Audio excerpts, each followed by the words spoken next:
To help support this podcast and get exclusive bonus content and rewards, make a monthly pledge at patreon.com/universebox. And remember to think outside.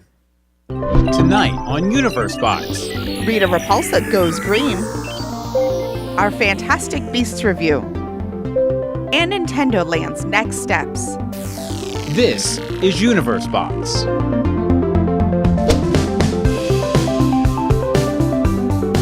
I'm Bill Meeks. I'm Anne-Marie DeSimone. This is Universe Box for November 29th, 2016. How you doing, Anne-Marie? Oh, I'm hanging in there. How about you, Billiam? Excellent. We're back after taking last Thursday off for Thanksgiving and your Gilmore Girls special. Episode number 18. That turned out pretty well. We had to do a little finessing with the audio. There was some, little this that had to be done, but it was a good time. Yeah, so but it happens. Thanks again to Alex from What the Fangirl for joining me for that. And as we often are, you are joined by our chat room over at live.universebox.com. Yay! Right now we have Peachy Nancy and Bobby in there. No Angel, but, she might show up yet. Calling her out. Yeah, oh yeah, of course I'm calling her out, because Angel is always there. She's our constant listener. She's a constant. We did right here before we get into the main meat of the show. We had a couple of announcements we wanted to make. First off, if you're listening to the show right now, like within 12 hours of us recording it, you can still sign up for our gift exchange over on Elfster. Just go to elfster.com and search Universe Box. Yeah, and look for the 2016 Universe Box gift exchange. This is a lot of fun. Yep. What we do is we it's a gift exchange. People sign up. We exchange names, send each other gifts. Then you record a video, a voicemail, send a letter, take a picture, and submit it to us. And we do a Christmas special. Yeah, a Christmas special episode of this podcast. So we'd love to have you involved with that. If you want to check it out, elfster.com/ a bunch of stuff, or just search for Universe Box. Search for Universe Box. If you see the drunk Santa, then you know you're in the right place. Yeah, as is so often the case in life, if you see the drunk Santa, you're probably in the right place. And one other little announcement we wanted to take care of right here, right off the top, is after this week, we're making some changes. Yeah, we're making some changes to the way our schedule, mainly. First of all, we do want to mention we're going to be bringing back We're So Lost this Saturday with special guest Michael Lucero. He's coming up. Just hopped into the chat room. Nice. Hello, Michael Lucero. He's coming over for a spoiler party. A spoiler party. He's created us articles that would have come out between seasons 1 and 2 of Lost. And we'll be continuing doing that Tuesday nights whenever Gotham's off the air.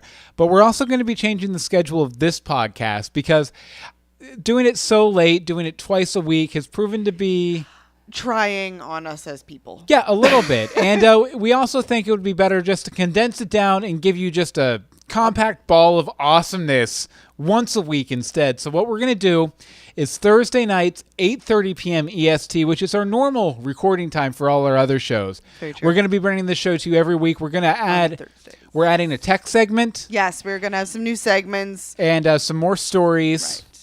Right. And so it'll be a good time. So after this week, it'll be Thursdays. In fact, you know what? This Thursday too, 8:30 p.m. EST.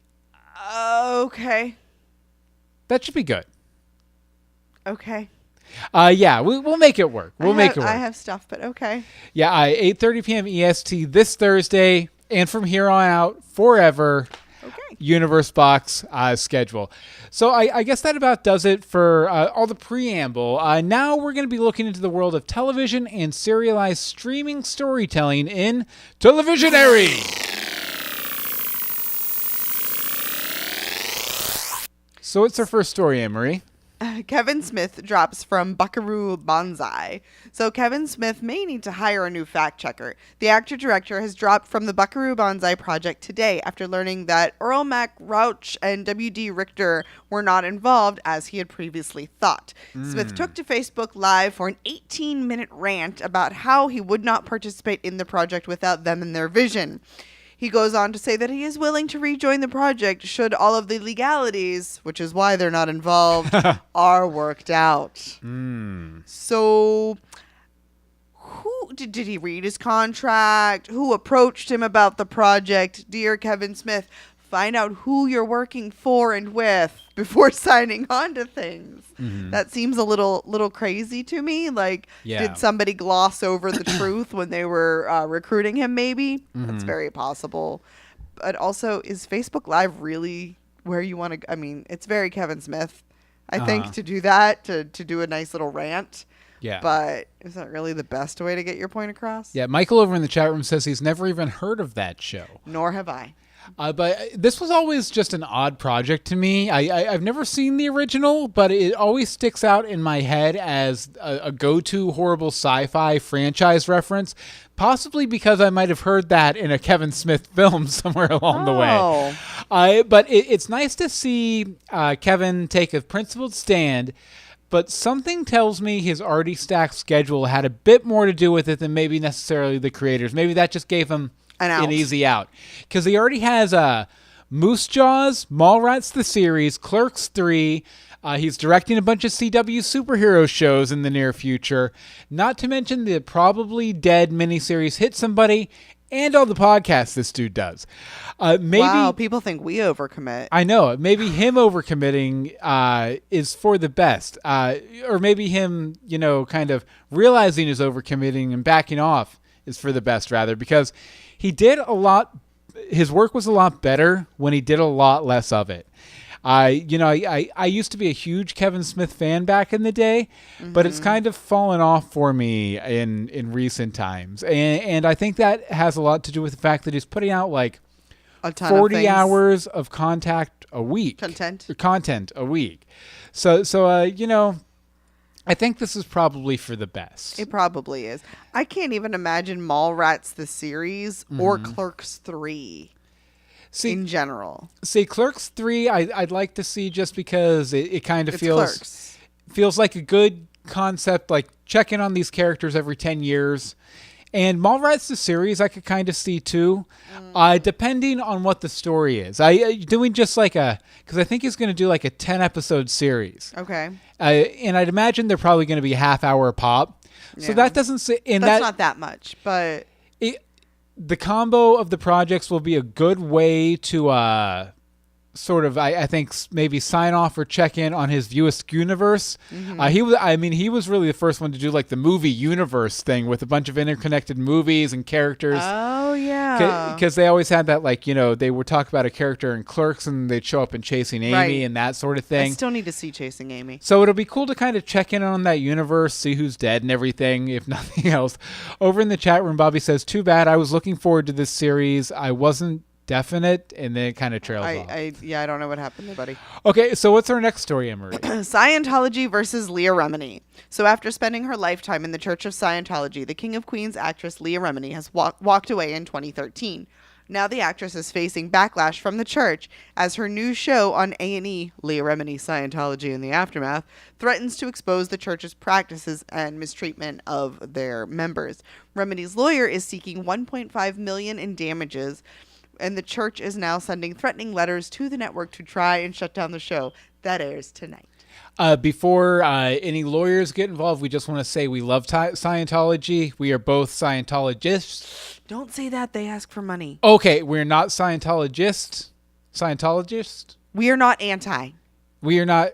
We are. Or maybe we are. We, No, we're not. If you're suing, we're not. If you're not suing... Okay, so I know there's just a whole lot of shenanigans going on with this. I don't even know who actually is more in the wrong at this point. Like, is Leah Remini just trying to make a few bucks? And by a few, I mean 1.5. Or is she really... save a few anyway. Or is she really trying to save people by exposing this religion and their practices and all of that good stuff? Or not good stuff. And I don't know much about Scientology, but it does seem a little wrong for any sort of church or religion to be sending nasty notes to a network and talking about one of their actresses as a has-been. It doesn't seem very religious. Yeah, I actually read some of her AMA over on Reddit today because she did one today, and it's actually a pretty sad situation. She just got to the point where she realized how negative a scene the whole Scientology scene was. She did bring up a good point, though, that while they tout their celebrity following, the majority of Scientologists are simply normal people who get separated from their families or forced to be separated from their families and lose usually everything they have given to the church and everything. That's what I'm saying. So, I mean, we were kidding earlier, but Scientology is pretty shady, and it's nice to see some light getting shined on it by such a high-profile former member. I do wonder if she's going to go back to working at the Malibu Sands Beach Resort now that her acting career is probably over. But good reference. Yeah, it's and over in the chat room, Peachy Nancy says, I mean, if you saw the doc on HBO about Scientology, it seems like she's doing the latter. Okay, so she's trying to save some people. Yeah, and there's been a lot of I think that one was called Going Clear. And Louis Theroux, who's one of my favorite documentarians, is doing one called My Scientology Movie. Oh. That's coming out soon. So it's good luck to him so he doesn't get I mean, South Park kind of started it a few years back, but it looks like everyone's getting into the attacking Scientology business, which is probably good. It's probably not bad. Based on, what we've all heard about them. Right. And also over in the chat room, as far as the shared universes go, Bobby says, let's not forget Abbott and Costello, Bill. As far as shared universes go, they met quite a few people. Michael chimes in, I love Abbott and Costello. I'm still endlessly amused by who's on first. Who's on first? I can't. Who's on first? I can't even do it. Who's on first? I can't do it. Okay, well, why don't you just go ahead and grab some popcorn and find your seat. Okay. We're opening up the curtain on Cinematters. So Rita Repulsa is the Green Ranger? Dun, dun, dun. In the latest promotional picture for the upcoming Power Rangers movie, Rita Repulsa is shown in what appears to be a green stone or power coin. These types of stones were given to the Power Rangers or gave the Power Rangers their power leading what? I think I blended two sentences together. Either way, a fan theory is that Rita is or created the Green Ranger, and this leads us to believe that it could possibly be true. Yeah, I have heard this theory a bit. I must live in a bubble because I've never heard this before, and I was a really big Power Rangers fan back in the elementary school days, which was around when this all started, like 4th grade. Mighty Morphin Power Rangers came out. I remember vividly. But this is just freaking cool. So, like I said, I somehow missed this theory floating around the internet, probably because I was in 4th grade. And I love it. It makes sense. And I cannot wait to see how this happens. Like, I want to see, like, did she steal the coin? Did she make the coin? Is it Bitcoin? I don't know. It's not Bitcoin. It's not Bitcoin. Oh, wait. It's a physical object. It's not a Bitcoin. But I've been hearing this theory a lot, and I've really enjoyed it every time I've heard it. I was like, that makes a good bit of sense. It gives Rita a much stronger motivation to hate the Rangers since they've effectively replaced her. But I don't think this rules out a proper Green Ranger saga for the sequel either. The sequel to the movie. She could always pass off the powers at the end of the movie. Maybe Zordon could separate her from the power, but she retains the power coin and can give it to another teenager with attitude. She looks great though. I'll show her again. As does the movie, and I can't wait to see it.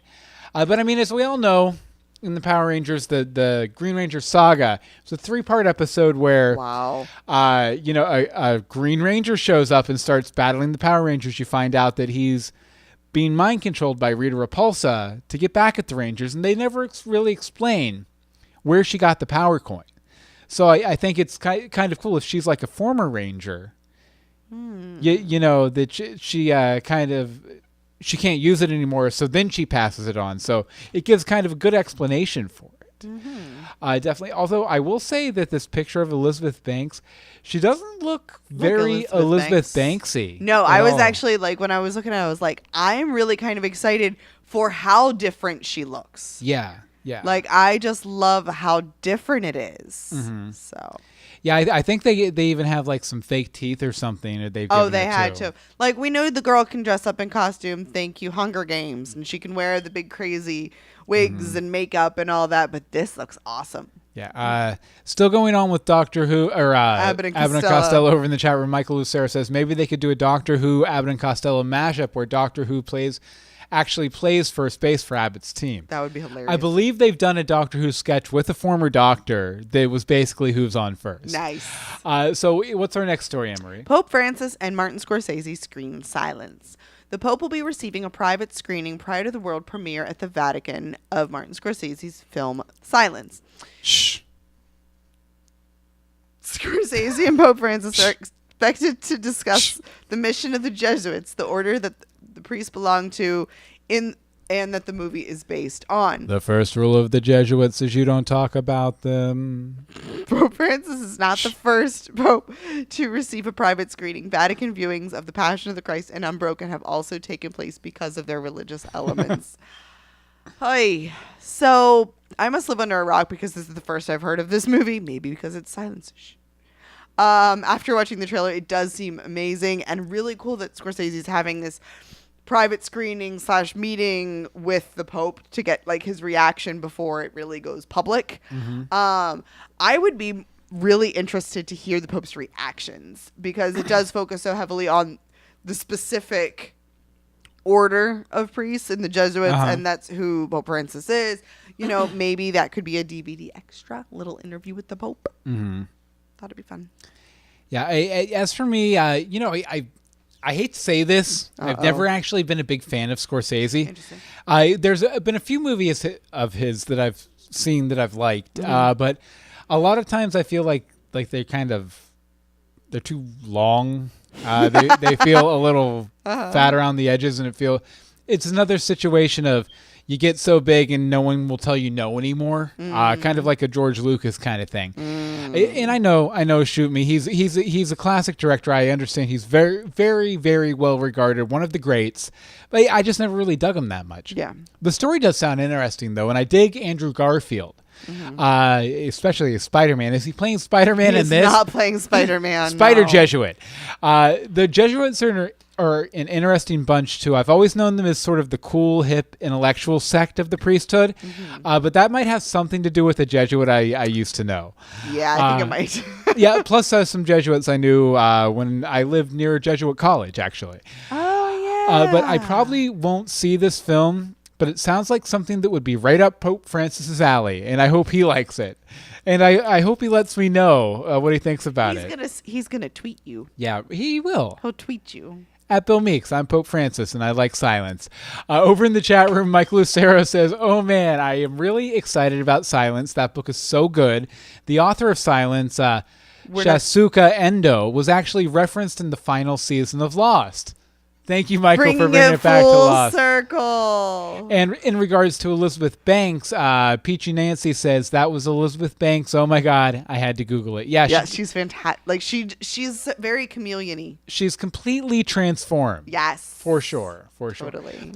Okay, so if you want to be completely transformed, do I have a deal for you? Oh, here we go. It's called Patreon. If you've never heard of it, patreon.com/universebox is our Patreon page.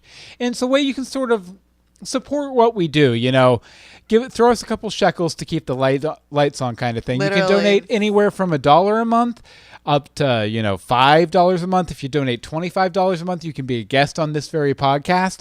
And, you can adjust that as you need to. You can also do a one-time donation over at universebox.com. There's a PayPal link over on the right-hand sidebar. And you get all the same benefits, including the most important one. The $5 Star Patrons Club. If you're a member of the $5 Star Patrons Club, not only will Zordon award you your very own power coin, which will turn you into a power Jesuit, but you will also get your name read out on every episode of every podcast we do. That month. And the members of our $5 Star Patrons Club this month are Becca Baca, Angel, HollyMac79, Monica Jones, Other Anne Marie, Sage of Earth, a.k.a. Patty, Harry Seidler, Timothy Peters, Robert Cadler, Hope Mullinex, Karen Horlatcher, Jessica Gonzalez, Jacob Newman, and Casa Commotion. Woohoo! You guys are so great. So awesome. And Leia Remini is not going to make a documentary about you because you're members of the $5 Star Patrons Club. It's a safety net. Patreon.com/universebox. And remember to think outside. Okay, so let's see here. Now, time to throw in your headphones, warm up your pipes. La la la la la. We're going to make sure your modern music knowledge is in tune. We're almost in tune. One day we're going to make it. It's never going to happen if I'm here. Okay, so Miley Cyrus and Dolly Parton are performing together. On tonight's The Voice was a special treat up their sleeve for their viewers. Miley Cyrus, one of the show's judges, is teaming up with her godmother Dolly Parton, as well as the a cappella group Pentatonics, to perform Jolene. They'll be singing 9 to 5. That's the time period, not the song. Oh, hey. The song will also appear on Dolly Parton's Christmas special, Dolly Parton's Christmas Many Colors, Circle of Love. I can't believe she's still doing these. I think last year was the first year. No, I mean, she's been doing TV specials like this for years and years. Well, everybody does TV, but these are about her life. Oh, okay. Her first one was last year. I caught a little bit of it. It was pretty good. But this is like the sequel, like then the following Christmas.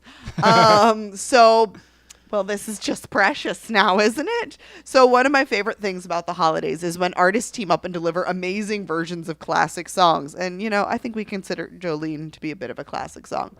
So I don't know. Everybody knows Pentatonics' Christmas album, even if you don't know it's them. Because, it's the a cappella Christmas music. It's fabulous. And then we're throwing Miley in there. So this is going to be amazing.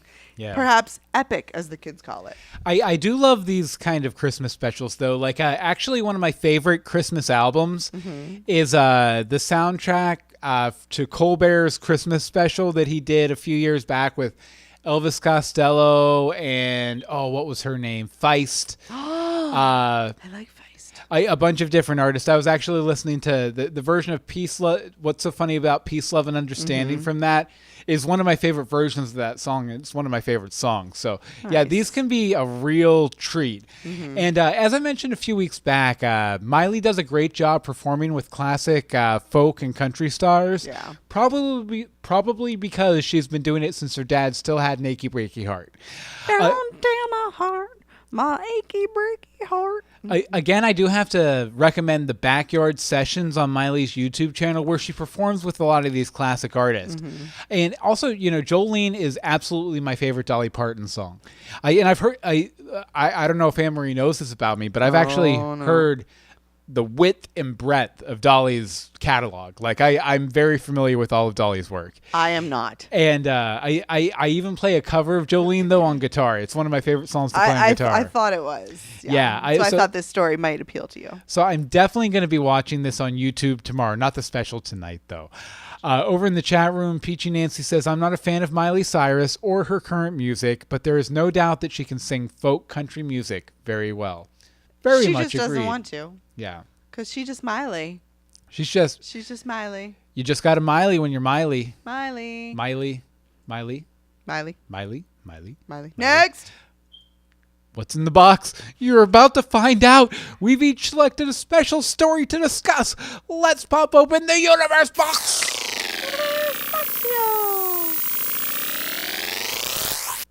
So what's your universe box entry, Anne-Marie? Mine is Wes Anderson directs an H&M Christmas short.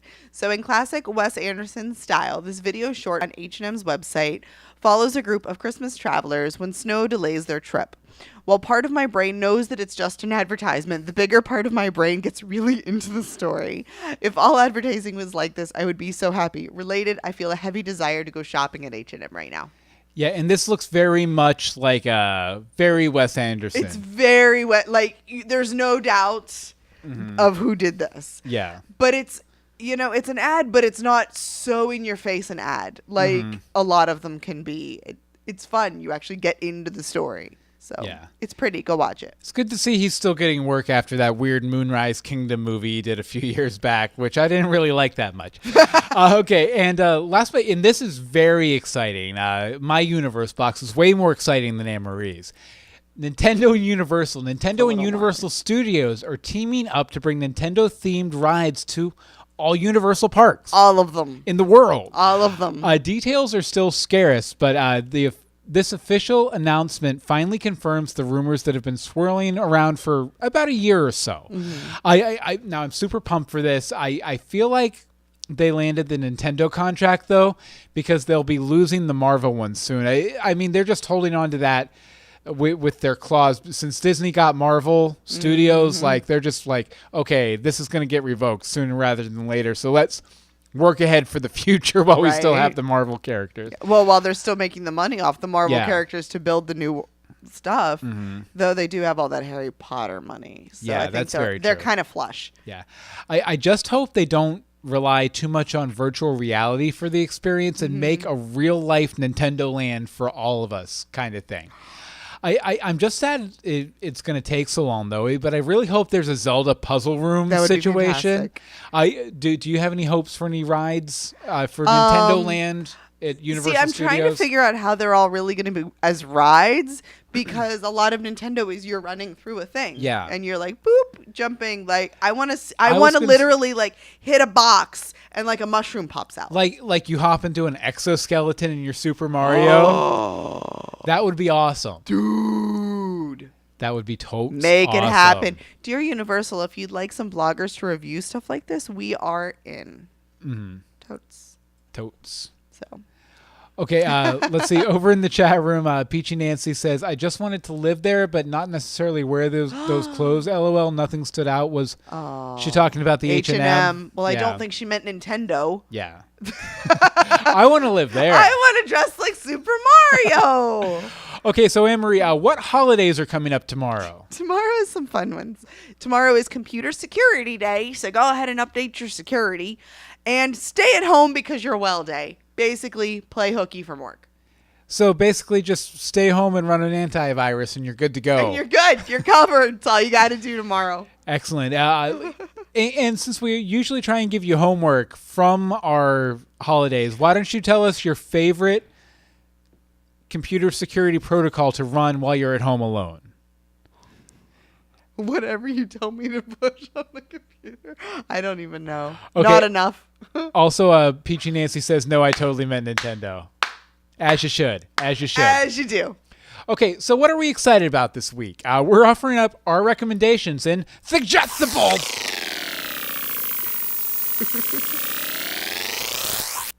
So as we do on occasion, we're going to actually just review something we saw for Suggestibles. So what are we reviewing this week, Anne-Marie? Fantastic beasts and where to find them. How did this turn into a pirate movie? I don't know. Arr, fantastic arr, magic. Universe Maxio. Look it up. So this was the Harry Potter movie that I didn't know I wanted or needed. I think that it was absolutely the perfect palate cleanser after basically living in the Hogwarts world since 2001. Because, I've read all the books way too many times. I've seen all the movies even more. It answered questions I always had, like, Muggle to wizard relationships in places other than England.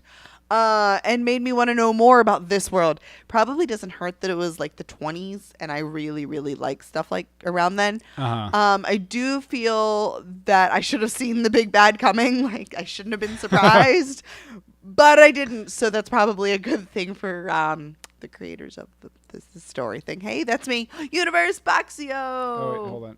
Oh, try that again, man. I had it muted. Universe Baxio. Look it up. I'll teach you how to make your own wizarding wand. Yeah, but I really love this too. A lot of listeners might know that he hates Quidditch. I hate Quidditch, so I never finished the Harry Potter series of books or the movies because I hated Quidditch so much. But really, this movie was endearing. I absolutely loved it. I feel like Harry Potter made a promise that there was this rich, magicking world that was just below the surface of the normal world that you never got to see. And I don't feel ultimately that Harry Potter delivered on that promise. I feel like Fantastic Beasts and Where to Find Them did deliver on that promise in spades. Maybe it's because I'm American and it was set in America, and Oh, don't be that guy. I'm saying like because I was looking for reasons why I would feel that way about it, and that was one possibly biased reason I could think of that I could have come to that conclusion, but I don't think it is. I think it's just It's a much more well-told story. It's a simpler story. It's a much simpler story, and I think that is a big part of it. There's not so much. But at the same time, it's a very personal story in a lot of ways, too. I mean, obviously, and I forget all the characters' names, sorry, but the main character, he has, a quest and a goal and, things to do to accomplish a goal and all that kind of stuff. But I think the story is really about the baker. Like, the baker, I felt, was really the real protagonist, the person we were supposed to, like, follow along and hope for in the story. I mean, obviously, towards the end, Newt has some stuff where, he's going to bring her back the book or whatever. But the baker was just fantastic and funny, and I loved his love interest, too. She was probably... She was amazing. Definitely. She was amazing. The sister? Yeah. And, I mean... Just a lot of the effects were amazing. How many times can we say amazing? It was amazing. It was pretty amazing. It was fantastic. Beast and Where to Find Them. It was fantastic. The beasts were amazing. I was trying not to say it.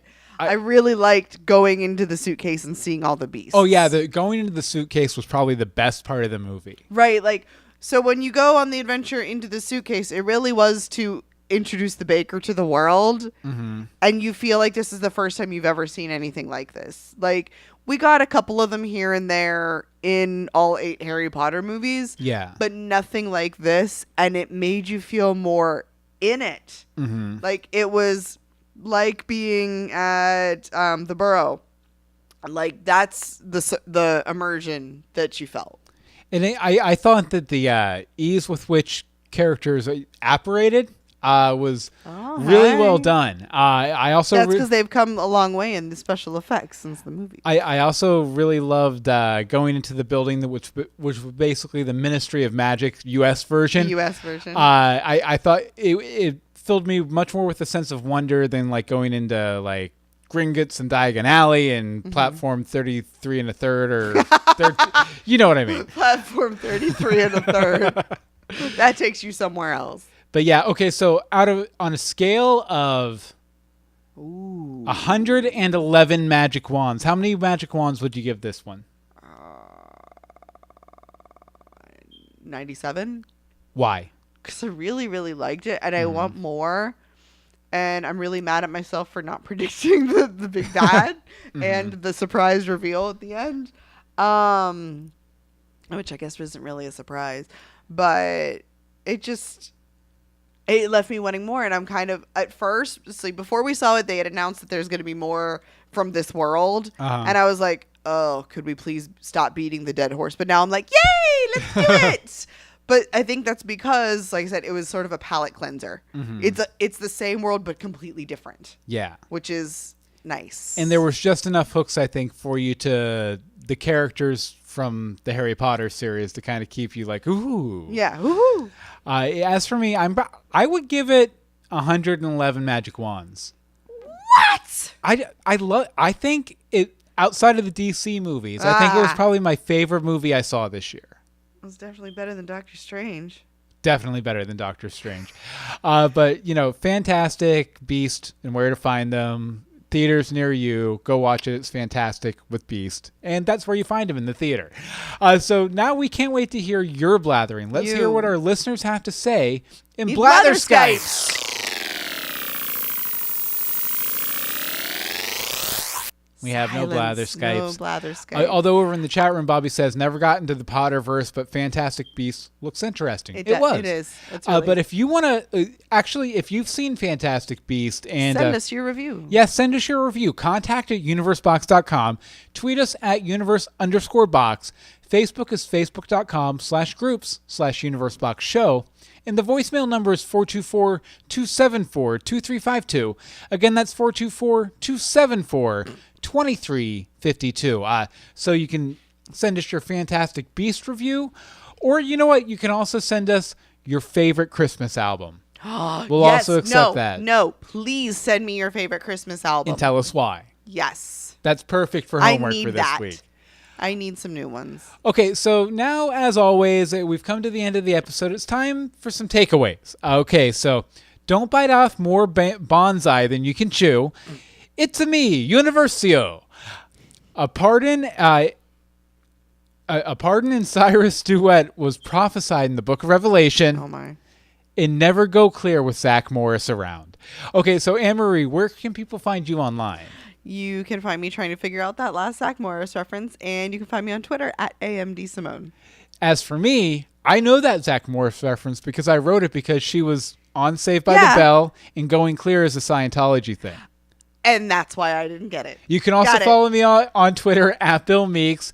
You can follow all of the podcasts we do at universebox.com. Leave us a review on iTunes. We had a review. Shoot. We did. I forgot. Hold on. I can pull it up here real quick. But we always love when we get reviews on iTunes, even if they're trollish kind of Even reviews. If they're completely trollish and we have to report them. But it helps people find us, if they don't know about the wonder that is Universe Box. And we did get one this week from... I think it was John Jameson. John Jameson. It's a good one. Says, Bill and Anne-Marie do a great job covering entertainment news. I especially love their reviews in the suggestible segment. The audio quality is exceptional. Highly recommended. We do our best. Thank you on all counts, and guilty on all counts. Thank you, John Jameson. If you go over to iTunes, leave us a review. Universe Box with the yellow... the yellow logo. The yellow logo. We'll read it on the show. Very much appreciated. Thank you. So, I think that about does it for this week. So, until next time, remember to think outside.